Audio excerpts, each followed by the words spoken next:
Hello student, আশা করি তোমরা ভালো আছো। আমিও ভালো আছি। আমি তোমাদের ডালিয়া ম্যাম। শুরু করছি আজকের ক্লাস। তোমাদের ফোর্থ সেমিস্টার মেজর বেঙ্গলির যে শাহজাহান নাটকটি রয়েছে সেখানে আজকে পঞ্চম দৃশ্য তোমাদের সঙ্গে আমি আলোচনা করব। ক্লাস শুরু করার আগে তোমাদের একটি ইনফরমেশন দিয়ে রাখতে চাই, আমাদের কোচিং সেন্টারে কিন্তু অনলাইন যে ক্লাসগুলো রয়েছে মেজর মাইনর সবটাই শুরু হয়ে গেছে। নোটস প্রদান করা হচ্ছে নির্দিষ্ট লিঙ্কে, তাই দেরি না করে খুব তাড়াতাড়ি আমাদের সঙ্গে যোগাযোগ করো। আমাদের হেল্পলাইন নাম্বার 6295916282, আরেকটি নাম্বার 7076398606। এই দুটো নাম্বারে ফোন করে তোমরা অ্যাডমিশন নিতে পারো, কোর্স ফিস সম্পর্কে জানতে পারো, যদি আরো তোমাদের মনে কোনো জিজ্ঞাসা থেকে থাকে সেগুলো করতে পারো। তাহলে চলো বেশি কথা না বাড়িয়ে আজকে ক্লাস শুরু করা যাক। আমি আজ তোমাদের সামনে শাহজাহান নাটকে যে পঞ্চম দৃশ্য রয়েছে সেটা কোন পটভূমিকায় এটি রচিত হয়েছে সেটা বলে দিচ্ছি, কোন পরিস্থিতিতে। এটা কিন্তু পরিত্যক্ত প্রান্তর নামে রয়েছে এই দৃশ্যটি, এবং এখানে চরিত্রগুলো পাবো সেগুলো হচ্ছে ঔরঙ্গজেব, মোরাদ এবং শায়েস্তা খাঁ।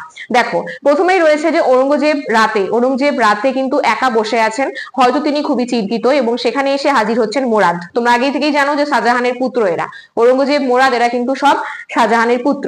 তো ঔরঙ্গজেব যখন একা বসে রয়েছে, ঠিক কিছুক্ষণ পরেই সেখানে মোরাদ এসে হাজির হয়, এবং মোরাদ তাকে জানায় যে দারার কাছে কিন্তু কি রয়েছে, 100 কামান রয়েছে। এই 100 কামানের খবর শুনে কিন্তু দেখা যায় শাহজাহান পুত্র ঔরঙ্গজেব একটু ভীত হয়ে যায়, এবং তৎক্ষণাৎ শোনা যায় যে সেখানে নাকি কে এসেছে, শায়েস্তা খাঁ। কার সাথে দেখা করতে? ঔরঙ্গজেবের সাথে। মোরাদ এই খবরটা নিয়ে আসে, এবং ঔরঙ্গজেবের ইচ্ছা হয় যে সে নিজে গিয়ে স্বয়ং শায়েস্তা খাঁর সঙ্গে সাক্ষাৎ করবে।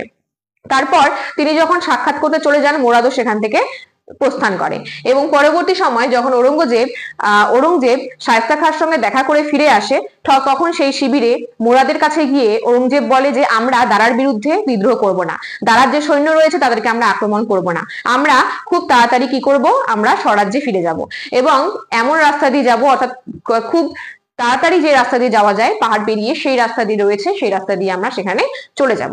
আমরা কোনো মতেই সেই সৈন্য আক্রমণ করব না।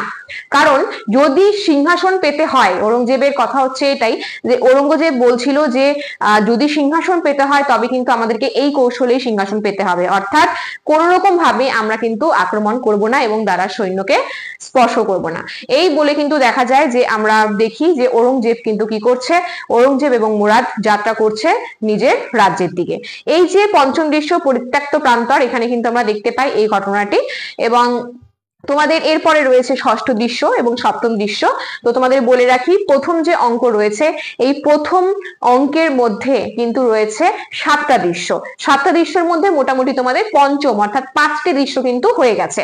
যারা এখনো আগের প্রথম, দ্বিতীয়, তৃতীয়, চতুর্থ এই 4টি দৃশ্য দেখোনি, তাদেরকে রিকোয়েস্ট করব যে তোমরা খুব তাড়াতাড়ি সেই দৃশ্যগুলো দেখো, সেখানকার ঘটনাগুলো দেখো। বুঝতে না পারলে আমাকে আবারও কমেন্ট বক্সে জানাবে। আর সকল স্টুডেন্টকে, যারা রয়েছে fourth semester major Bengali students, প্রত্যেককে আমি বলছি, রিকোয়েস্ট করছি, টেক্সট বইটা খুঁটে খুঁটে পড়বে, লাইন বাই লাইন পড়বে। আর আমি যেগুলো তোমাদের সামনে বলছি এগুলো বিষয় সংক্ষেপ আকারে তুলে ধরছি। যদি কখনো তোমাদের নাটকটি কোনো জায়গায় কোনো রকম ভাবে তোমরা ভুলে যাও, অবশ্যই আমার ভিডিওগুলো দেখে তোমরা কিন্তু মনে করতে পারবে। তাহলে চলো, আমি আজকে যেহেতু তোমাদের সামনে পঞ্চম দৃশ্য আলোচনা করলাম, তো নেক্সট ক্লাস আসতে তোমাদের ষষ্ঠ দৃশ্য নিয়ে। ক্লাসগুলো পরপর দেখবে। আর যারা আমার ক্লাস নিয়মিত দেখছো যে স্টুডেন্টরা, তাদেরকে বলবো যদি আমার ক্লাস তোমাদের ভালো লেগে থাকে, লাইক, কমেন্ট, শেয়ার কিন্তু অবশ্যই করো, এবং আমাদের অফিসিয়াল যে চ্যানেলটি রয়েছে জ্ঞানজ্যোতি কোচিং সেন্টার, সেটা সাবস্ক্রাইব করতে ভুলো না, নোটিফিকেশন অল করে রাখো, একেবারেই ভুলবে না। কারণ প্রত্যেকটা ক্লাসে নোটিফিকেশন কিন্তু তোমাদের কাছে সবার প্রথমে চলে যাবে। আর আমাদের কন্ট্যাক্ট নাম্বার আমি আরেকবার তোমাদের সঙ্গে শেয়ার করছি। আমাদের হেল্পলাইন নাম্বারটি রয়েছে 6295916282, আরেকটি নাম্বার 7076398606। এই দুটো নাম্বারে ফোন করে তোমরা তোমাদের অ্যাডমিশন নিয়ে নিতে পারো। তাহলে চলো, আজকের ক্লাস এত পর্যন্তই। দেখা হচ্ছে নেক্সট ক্লাসে আরো একটি নতুন ভিডিও নিয়ে। ততদিন পর্যন্ত সুস্থ থাকো, ভালো থাকো, আমাদের চ্যানেলকে ভালোবেসে আমাদের সাথে থাকো। ধন্যবাদ।